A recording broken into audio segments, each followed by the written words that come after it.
Hello everyone, welcome back to Banking and Crypto Guide. In today's video, I'm going to guide you through how to log into your Sparda online banking account. Watch the video till the end and don't forget to subscribe to our channel by hitting that subscribe button. Press the notification bell so that you'll never miss another upcoming upload from us. Open up a web browser to get started.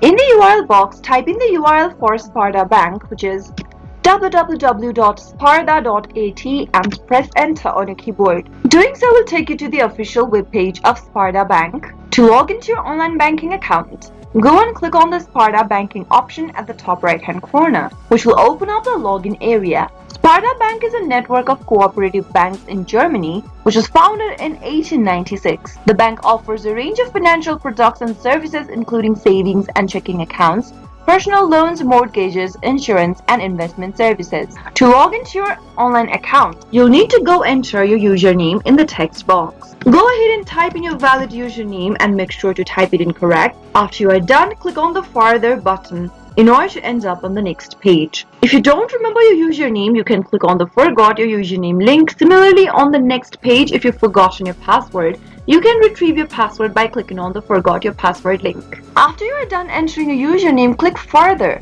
and then type in your password on the next field. Once done, click on the Login button and you should be able to log in and access your Sparda Bank online banking account right from your computer or mobile devices with an internet connection. I hope the tutorial was helpful to you. If it was, go ahead and give us a thumbs up. I'll soon be back with more videos like this. Thank you for watching.